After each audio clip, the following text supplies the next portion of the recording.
Hi everyone, good morning.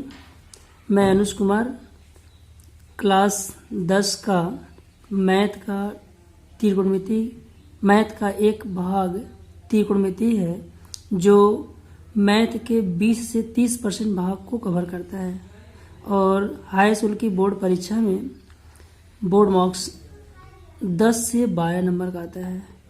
ठीक है, अब देखिए त्रिकोणमिति।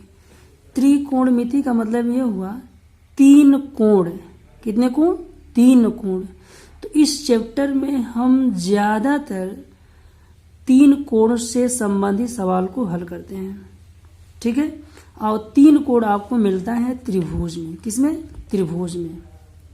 ठीक, अब देखिए त्रिकोणमिति में हमारे पास जो टोटल नंबर ऑफ फंक्शन है वो 6 है, जिसको हम लोग साइन, पहला हमारा इसमें होता है साइन, जिसकी स्पेलिंग होती है SINE, हिंदी में इसको बोलते हैं ज्या। दूसरा हमारा जो फंक्शन होता है कोसाइन, COSINE, जिसको हिंदी में बोलते हैं कोज्या। तीसरा हमारा फंक्शन होता है टेंजेंट, जिसको हम लोग हिंदी में बोलते हैं स्पर्शज्या। चौथा हमारा होता है कोटिजेंट, जिसको हिंदी में बोलते हैं कोटि स्पर्शज्या। पांचवा हमारा होता है सीकेंट, जिसको अंग्रेजी में बोलते हैं हम लोग ब्यूकोजिया। यहाँ पे ब्यू का जो मतलब होता है व्युत्क्रम, किसका? कोजिया का। Kojiya means cosine.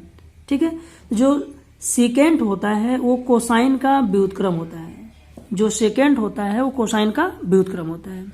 ठीक, छठा हमारा फंक्शन है कोसिकेंट, जिसको हम बोलते हैं ब्यूज्या। ब्यू का मीन्स व्युत्क्रम, किसका? तो जया का। जया मीन्स कौन? साइन। साइन का व्युत्क्रम कौन होता है? कोसिकेंट।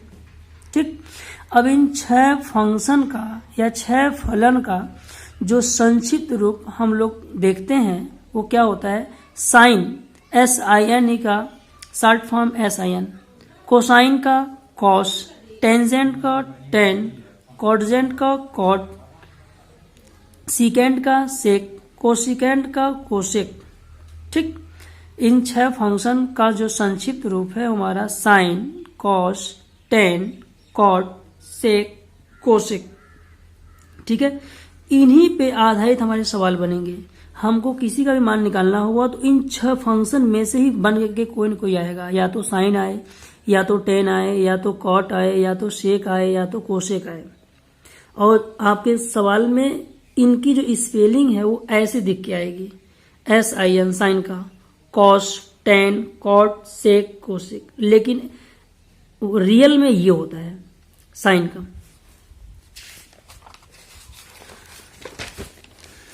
अब देखिए यहाँ पे एक आता है समकोण त्रिभुज। त्रिकोणमिति में एक त्रिभुज यूज होता है, वो है समकोण त्रिभुज, जिसको अंग्रेजी में बोलते हैं राइट ट्रायंगल। समकोण त्रिभुज वह त्रिभुज होता है जिस त्रिभुज में एक कोण 90 अंश का होता है। एक कोण कितने अंश का होता है? 90 अंश का। ठीक, अब जब ये कोण आपका 90 अंश का हो गया तो इन दोनों कोणों का योग 90 अंश होगा, क्योंकि त्रिभुज तीनों अंतःकोणों का योग होता है वो 180 होता है, जिसमें से ये अकेला 90 अंश का है तो ये दोनों मिलकर 90 अंश होंगे। ठीक, अब देखिए जिसपे कोई चीज टीका होता है उसको हम लोग बोलते हैं आधार, अंग्रेजी में बोलते हैं बेस। जो चीज टीका होता है उसको हम बोलते हैं लंब, या कुछ लोग इसको ऊंचाई बोलते हैं। तो लंब की जो अंग्रेजी होती है वो परपेंडिकुलर होता है। इस त्रिभुज की जो सबसे बड़ी भुजा होती है वो बड़े कोण के सामने की भुजा होती है। तो बड़ा सा कोण हमारा कोण B है, तो कोण B के सामने वाली भुजा AC है। AC को हम लोग बोलते हैं कर्ण। कर्ण की अंग्रेजी होता है हाइपोटेनस। ठीक है, अब हाइपोटेनस होता है यहां से ये, यहाँ पे 3 चीजें हैं, आधार, लंब, कर्ण। तो यहां से हमारा एक ट्रिक बनता है, लंब को शॉर्ट फॉर्म में L, आधार को A, कर्ण को K लेते हैं। तो लाल बटे कक्का, L से लंब, A से आधार, K से कर्ण, लाल बटे कक्का। हिंदी बोर्ड के जो परीक्षार्थी अगर इससे याद करते हैं, ज़्यादातर इसी से याद करते हैं। अगर वो लोग अंग्रेजी माध्यम या इंग्लिश मीडियम में जानना चाहते हैं कि इंग्लिश में इसको क्या बोलते हैं, तो लंब का जो अंग्रेजी होता है परपेंडिकुलर होता है। परपेंडिकुलर का जो पहला अक्षर है वो P होता है। तो जहाँ लंब मीन्स एल, तो वहाँ आपका पी हो जाएगा। ए से आधार, आधार का अंग्रेजी हमारा बी होता है। बी बेस, बेस का पहला जो अक्षर है वो बी है।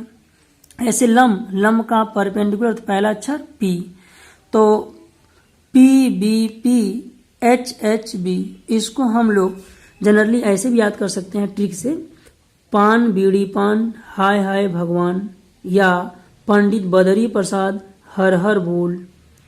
पान बीड़ी पान हाय हाय भगवान, पंडित बदरी प्रसाद हर हर बोल, इन दो तरीके से याद कर सकते हैं। पान बीड़ी पान हाय हाय भगवान या पंडित बदरी प्रसाद हर हर बोल। समकोण त्रिभुज में एक प्रमेय आता है जिसका नाम है पाइथागोरस प्रमेय। तो यहाँ पे हमारे पास तीन राशियाँ हैं, एक आधार, लंब और कर्ण। तो ये पाइथागोरस प्रमेय, इन तीनों में एक रिलेशन दिया हुआ है, कर्ण का स्क्वायर बराबर लंब का स्क्वायर प्लस आधार का स्क्वायर।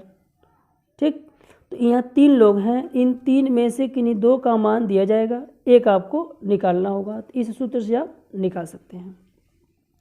देखिए अभी हम लोग जो है जो 6 फंक्शन पढ़े हैं, तो इन लाल बटे कक्का से उन 6 फंक्शनों के मान क्या होंगे त्रिभुज में। तो जो हमारा पहला फंक्शन है साइन है। अब देखिए यहाँ पे हमने ए बनाया है, एंगल जो हमारा क्या है ए है, तो साइन ए, साइन ए, तो यहाँ देखिए ए लगा हुआ है। ठीक, अब ये एंगल जब यहाँ पे है तो इसके लिए दूर वाली जो भुजा है ये लंब है, जो सटी हुई भुजा है वो हमारा आधार है, जो दूसरी भुजा है वो कर्ण है। तो साइन का हमारा होता है पहला अनुपात लंब बटे कर्ण, या अंग्रेजी में बोल सकते हैं पी अपॉन एच, लंब बटे कर्ण एल अपॉन के पी अपॉन एच। ठीक है, ऐसे दूसरा जो हमारा होता है वो कास होता है। तो कास का क्या होगा, आधार बटे कर्ण। देखिए आधार बटे कर्ण, इसको शॉर्ट फॉर्म में ए, कर्ण को के, लेकिन आधार की जो अंग्रेजी होती है वो बेस होता है, तो बेस का पहला अक्षर बी, कर्ण का अंग्रेजी होता है हाइपोटेनस, इसका हमारा जो पहला अक्षर होता है एच होता है। तीसरा फंक्शन टेन, अब देखिए हमने यहाँ ए लिखा है, तो tan A is equal to, देखिए ये साइन का था, ये कास का है, तीसरा टेन। तो टेन हमारा होता है लंब बटे आधार, लंब को शॉर्ट फॉर्म में एल, आधार को ए, अंग्रेजी में इसको P upon B, perpendicular upon base.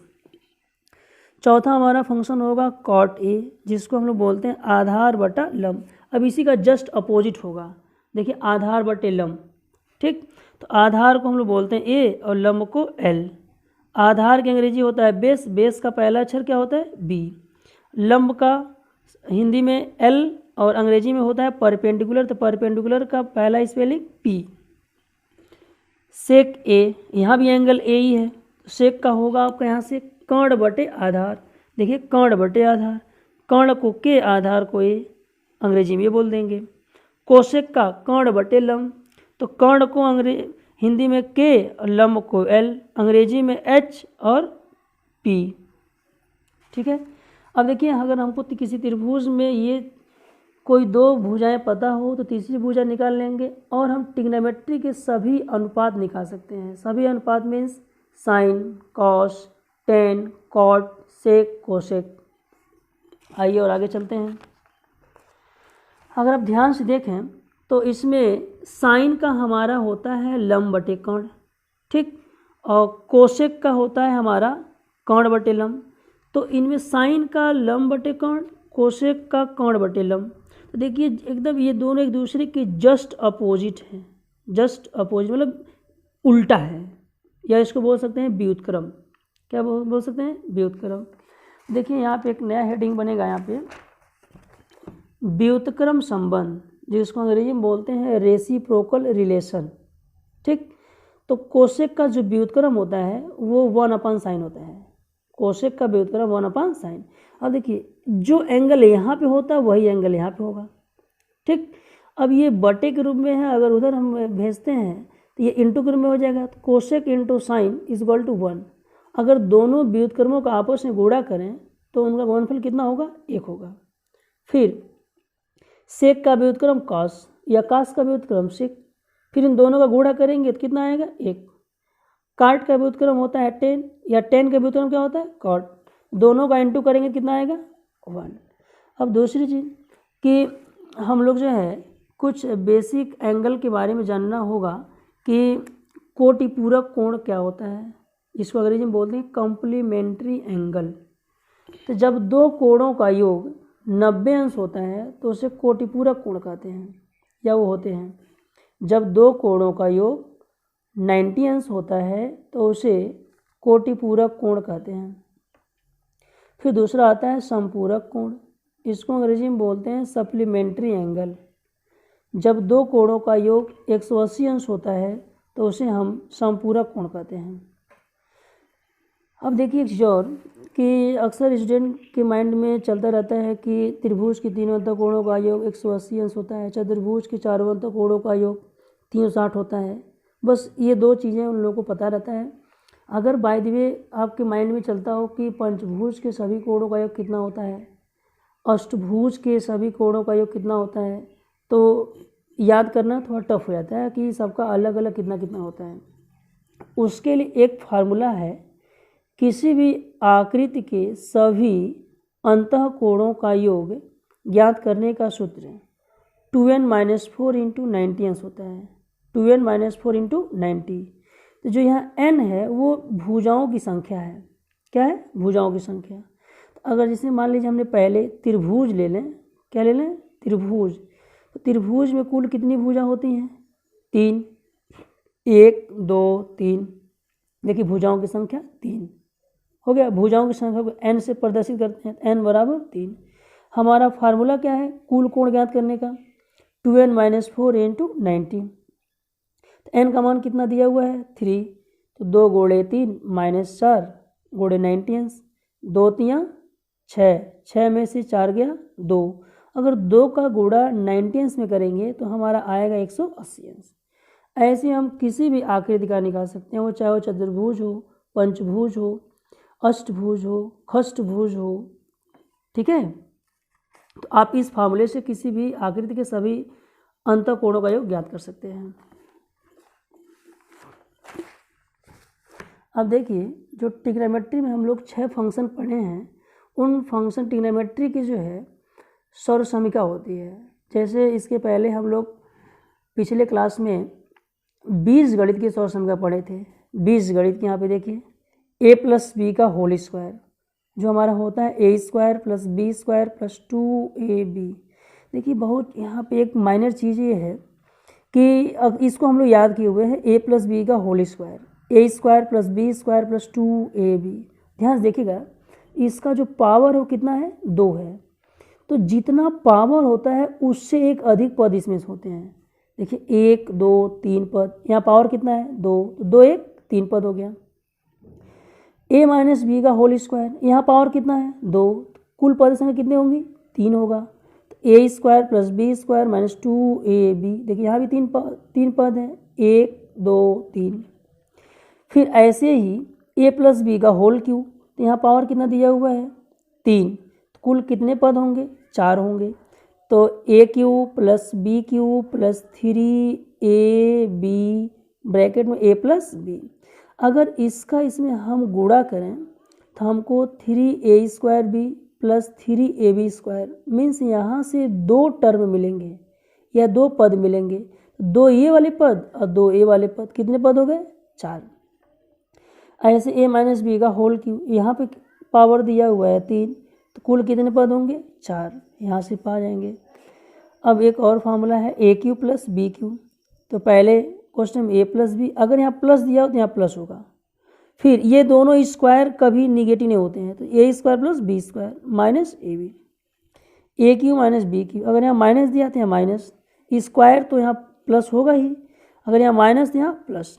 ठीक है, ऐसे ही a प्लस बी का whole square, a square plus b square plus c square means पहले तीनों का स्क्वायर कर लेंगे, फिर बारी बारी से इसका इसमें गुणा करेंगे, फिर इसका इसमें गुणा करेंगे, फिर इसका इसमें गुणा करेंगे। 2ab plus 2bc plus 2ca। ठीक है, अब देखिए अगर हम कहें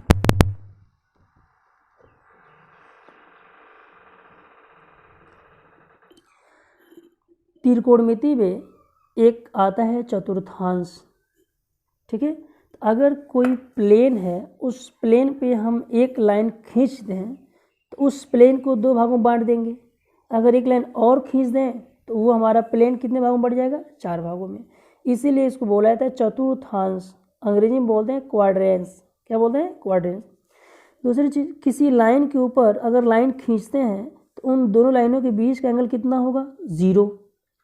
0 में 90 ऐड करेंगे तो 90 होगा, फिर 90 में 90 ऐड करेंगे तो 180 होगा, 180 में 90 ऐड करेंगे तो 270 होगा, मीन्स 270। और 270 में 90 ऐड करेंगे तो 360 होगा। ठीक।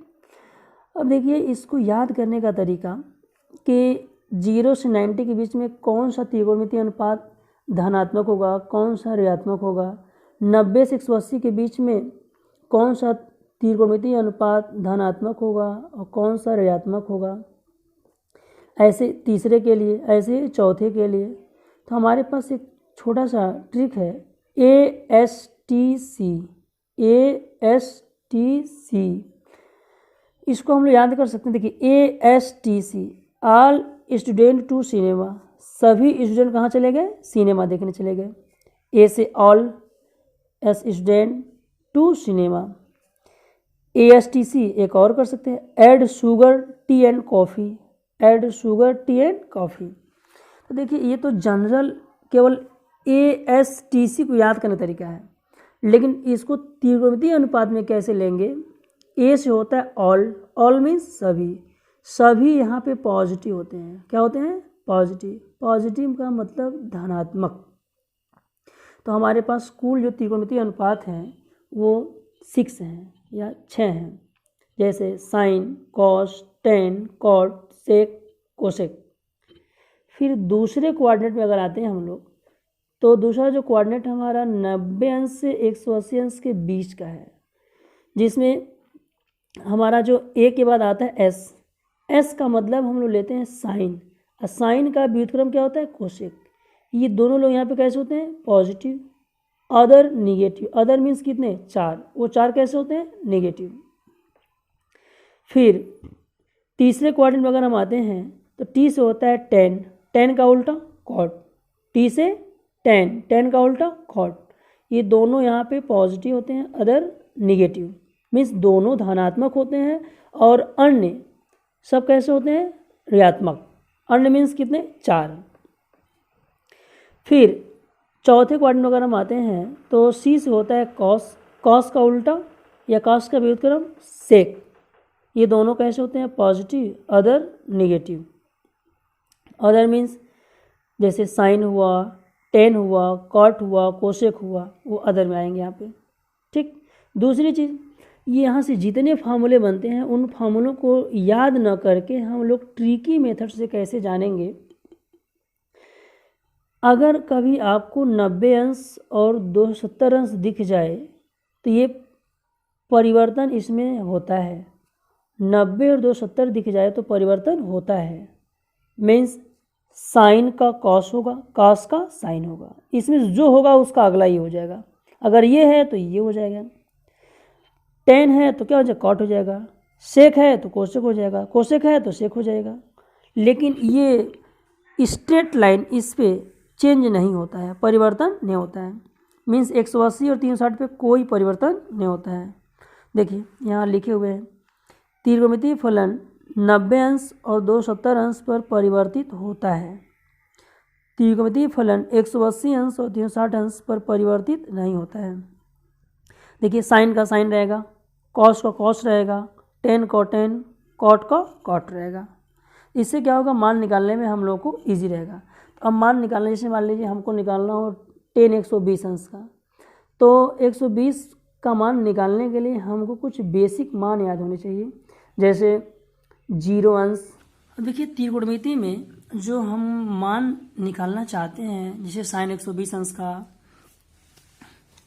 साइन 60 अंश का, साइन 90 अंश का, साइन 30 अंश का, तो कुछ हमको बेसिक मान पता होना चाहिए। बेसिक मान मीन्स जैसे 0 अंश, 30 अंश, 45 अंश, 60 अंश, यहाँ 90 अंश। ये हमारे स्टैंडर्ड मान है, 0, 30, 45, 60, 90, ये हमारे स्टैंडर्ड मान होते हैं। तो यहाँ पे हमको दो चीज़ें जानना होगा, एक होता है क्लॉकवाइज, एक होता है एंटी क्लॉकवाइज। क्लॉकवाइज का मतलब ये होता है कि घड़ी की सुई की दिशा में, तो घड़ी की सुई की दिशा हमारी ऐसे होती है, इस टाइप से, और घड़ी की विपरीत दिशा में मीन्स ऐसे, इसको अंग्रेजी में बोलते हैं एंटी क्लॉकवाइज। तो हमारे पास दो फंक्शन है, पहले साइन और कॉस। तो साइन को याद हम लोग करें क्लॉकवाइज मीन्स घड़ी की सुई की दिशा में, और जो दूसरा हमारा है कॉस, कॉस को याद करें एंटी क्लॉकवाइज, घड़ी की सुई की विपरीत दिशा में। अब हमारे पूरे के पूरे मान बहुत इजी तरीके से याद हो जाएगा। जैसे मान लीजिए हमको निकालना है साइन 90 का मान, तो साइन 90 का मान यहाँ साइन 90 लिख लेंगे, साइन 90 लिख लिए। अब इसके बाद आप ऐसे रूट लगाइए करड़ी। अब साइन 90 अंश यहाँ देखें तो साइन 90 अंश के बाद यहाँ कुल कितनी अंगुलियां हमारे पास हैं, 1 2 3 4 अंगुलियां हैं। तो जितनी अंगुलियां शेष बचती हैं उस एंगल के बाद वही हम यहाँ पे रूट में लिखते हैं। देखिए रूट में 4/2 आपका हमेशा रहेगा। तो करड़ी में 4 का मान 2 होता है, अब /2, अगर 2 में 2 से भाग देंगे तो आपका 1 आएगा। ठीक है, अब ऐसे ही हम अगला मान निकालें है साइन 60 अंश का। तो साइन 60 अंश का मान निकालने के लिए हमारे पास 1 2 3 अंगुलियां बचती हैं, तो इसको हम लोग रूट में लिख लेंगे, रूट में 3/2। ठीक, और ऐसे साइन 45 का मान निकालना हो तो साइन 45 का मान निकालने के लिए इसके बाद हमारे पास कितनी अंगुलियां शेष बचती हैं, 1 2, तो इसको हम लोग करड़ी में लिखेंगे। तो करड़ी में 2/2, करड़ी में 2 को ऐसे रहने दीजिए, इस 2 को हम लोग करड़ी में 2 गुणे करड़ी में 2 लिख सकते हैं, ये इससे क्या हो जाएगा, कैंसिल हो जाएगा, तो आपका 1/√2 बचेगा। अब हमको साइन 30 अंश का मान निकालना हो तो साइन 30 अंश का मान निकालने के लिए देखिए साइन 30 तो लिख देंगे। तो अब इसके बाद कितनी अंगुलियां बच रही हैं, तो हमारे पास शेष अंगुली 1 है, उसको हम लोग करड़ी में लिखेंगे। रूट में 1 अब /2 तो हमेशा रहता है, तो करड़ी में 1 का जो वर्गमूल है वो 1 ही होगा, तो 1/2। फिर अगला मान हमको निकालना होगा 0 अंश का, तो साइन 0, इसके बाद कोई अंगुली बचती है, कोई अंगुली नहीं है, तो करड़ी में 0/2 तो रहेगा ही। करड़ी में 0 मीन्स 0 का वर्गमूल 0 होता है /2, अगर 0 में 2 से भाग देंगे तो 0 ही आएगा। अब अगला हम लोग निकालें कॉस का, तो कॉस हमारा होता है एंटी क्लॉकवाइज मीन्स घड़ी की सुई की विपरीत दिशा में, मीन्स हमको ऐसे चलना होगा इस टाइप से। तो इस टाइप चलने के लिए पहले हमारा कौन सा मान आ रहा है, 0 अंश, दूसरा मान आ रहा है 30 अंश, तीसरा 45, चौथा 60 और लास्ट का है 90 अंश। ठीक है, तो पहले 0 अंश लेंगे तो कॉस 0 अंश, तो कॉस 0 अंश अगर हम लिखते हैं तो यहाँ ध्यान देखिए इसके बाद कितनी अंगुलियां बच रही हैं, 1 2 3 4। ठीक, तो वो रूट में आपका 4 होगा /2, करड़ी में 4 का मान 2 होता है /2, इस 2 से 2 कैंसिल हो जाएगा तो आपका 1 आएगा।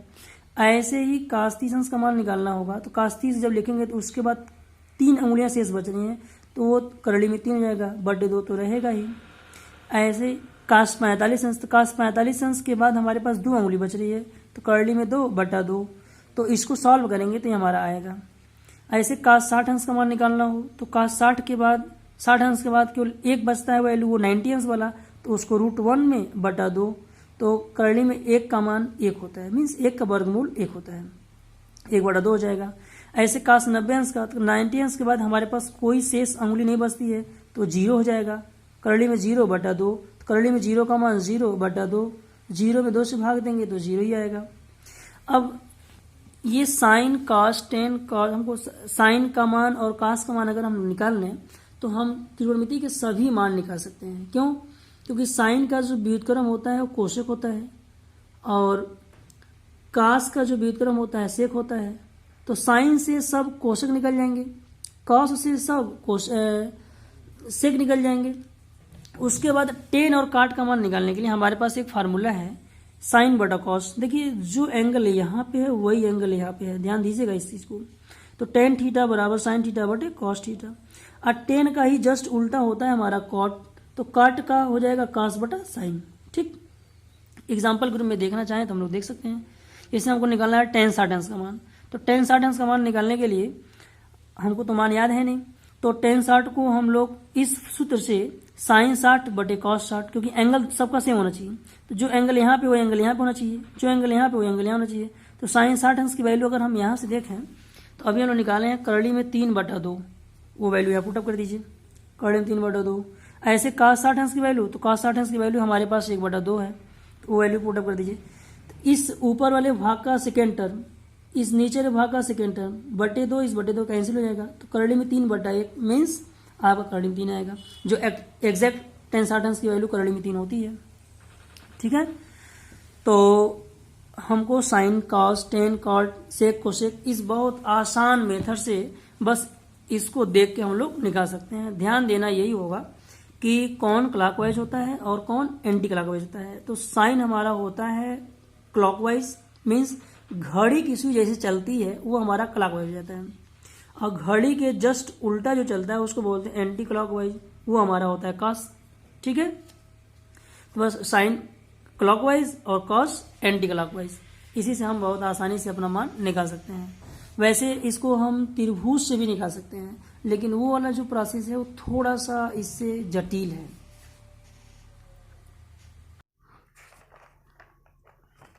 ठीक है, और पार्ट इसका प्रश्नावली का नेक्स्ट क्लास में कराया जाएगा।